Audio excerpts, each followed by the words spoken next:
Tout ce que nous connaissons, le temps, l'espace, la matière, est condamné. Toute forme de vie qui dépend de la lumière solaire est vouée à s'éteindre très rapidement, car il y aura de moins en moins de sources d'énergie.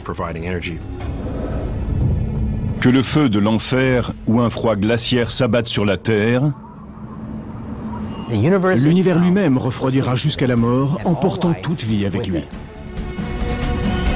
Aucune force invisible surgisse des profondeurs de l'espace, chaque particule, chaque atome, chaque structure de l'univers exploserait. De toute façon, l'apocalypse cosmique semble inéluctable.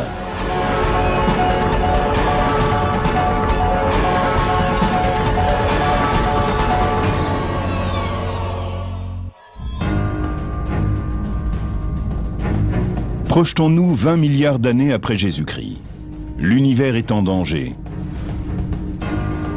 Depuis sa naissance explosive, il s'est étendu et n'a pas cessé de grandir vers l'infini et l'inconnu.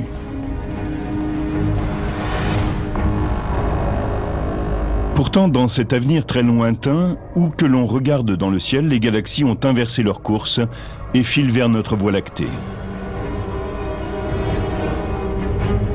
Cela ne peut que mener à une catastrophe totale. L'univers est en train de s'effondrer et tout ce que nous connaissons va cesser d'exister. La vie est condamnée. Nous voyons les autres galaxies filer vers nous, prêtes à entrer en collision. Soudain, nous voyons les étoiles se précipiter vers nous de toutes les directions. Les galaxies commencent à entrer en collision et les étoiles qui les composent sont écrasées les unes contre les autres. Elles heurtent d'autres étoiles, ainsi que des planètes qu'elles absorbent. D'un seul coup, la température commence à s'élever. Les océans entrent en ébullition et les montagnes se mettent à fondre. C'est le chaos, c'est un véritable enfer. L'univers atteint des températures extrêmes. Et forcément, toute vie intelligente est vouée à la mort, puisque nous serons tous calcinés. L'univers finit dans une explosion, en une boule de feu cosmique. Cette vision d'apocalypse est appelée par certains théoriciens le Big Crunch, qui signifie le grand craquement. Selon le scénario du Big Crunch, toute la matière contenue dans l'univers, l'énergie, les galaxies, les étoiles, tout cela se déplace et se concentre. Et c'est ainsi que l'univers rétrécit. À l'heure actuelle, l'univers est en expansion. Il y a de plus en plus d'espace, puisque les galaxies s'éloignent de plus en plus les unes des autres. C'est le contraire de ce qui doit se produire dans le Big Crunch. L'espace entre les objets rétrécit. C'est un peu comme si cette salle se remplissait de monde. Plus il y a de gens, plus l'espace entre eux s'amenuise. Ils finissent par se rentrer les uns dans les autres, tout en essayant d'éviter leur trajectoire. La température s'élève et l'atmosphère devient électrique. De plus en plus d'événements se produisent dans un espace réduit. Il se passe exactement la même chose lors d'un Big Crunch. Les chocs de particules, qui constituent tout ce qui existe, sont de plus en plus fréquents. Les galaxies et les étoiles, tout en se rapprochant, commencent à se déformer mutuellement. Et il fait de plus en plus chaud, comme dans une pièce bondée où s'agglutine une foule de gens. Le processus continue. La température de l'univers s'élève encore, jusqu'au moment où les atomes eux-mêmes commencent à s'effondrer. Finalement, notre univers s'effondre pour devenir un point microscopique. Tout cela finit par donner une soupe de matière, composée de particules fondamentales, avec une haute énergie et une température élevée. La vie telle que nous la connaissons n'a alors aucune issue. Mais l'univers pourrait échapper à ce feu infernal qui consumerait tout. Il y a deux façons de voir la fin du monde. Dans la première, l'univers finit par le feu.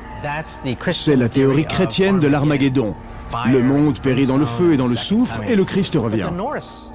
Mais les Scandinaves ont aussi leur légende. Parmi elles, celle de Ragnarok, le crépuscule des dieux, raconte qu'une monstrueuse tempête de neige engloutira tout l'univers. Il y aura une grande bataille dans les cieux, et Odin, Thor et tous les grands dieux mourront lentement. l'un après l'autre, au cours d'une glaciation telle que même les dieux ne pourront être sauvés. Quoi qu'il en soit, le Big Crunch correspond à la vision chrétienne de la fin du monde. Mais la science a développé une autre théorie selon laquelle tout pourrait finir dans la glace. Pour cela, il faudrait que la vitesse d'expansion de l'univers puisse triompher de l'attraction de la gravité qui provoque son effondrement. Imaginez que l'instant où la batte de baseball entre en contact avec la balle soit l'explosion initiale du Big Bang. Tout est projeté vers l'extérieur. Mais est-ce que cela va s'effondrer à nouveau sur soi-même ou est-ce que cela va continuer à s'étendre? Ces deux possibilités peuvent être comparées à ce qui se passe quand on lance une balle dans l'air. Je la lance vers le haut, et si la gravité est assez puissante par rapport à l'énergie que j'ai mise dans le lancer initial, elle va ramener la balle vers le bas. C'est ainsi que l'univers est en expansion pendant un moment, puis s'effondre et revient en arrière. Mais le Big Crunch n'est pas forcément la fin de tout. Après l'effondrement de l'univers, il peut y avoir un autre Big Bang, une autre expansion.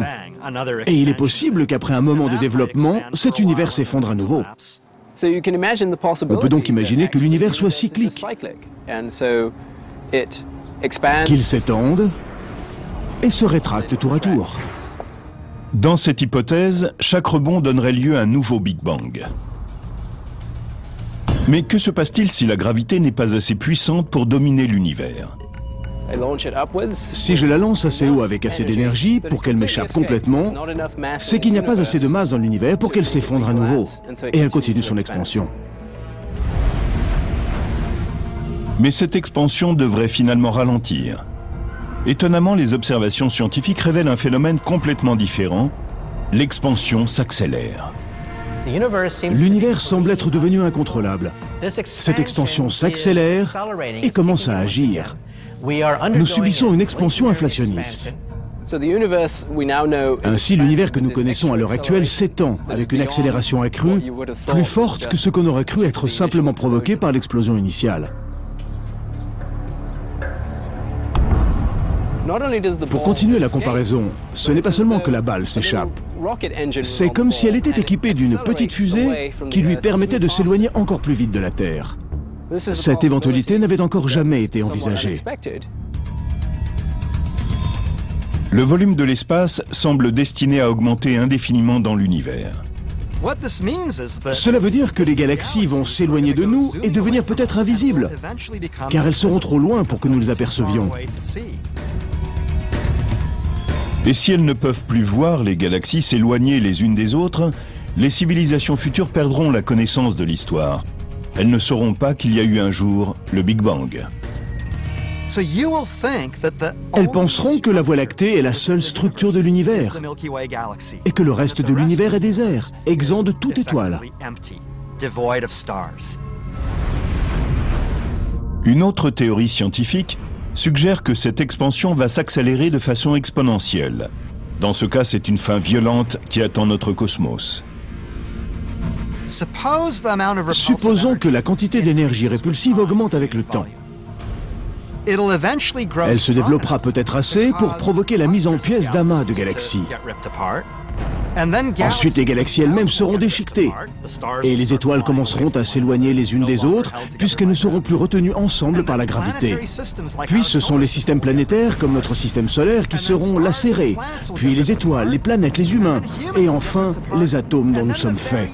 Tout sera réduit en pièces. C'est ce qu'on appelle the Big Rip, la grande déchirure.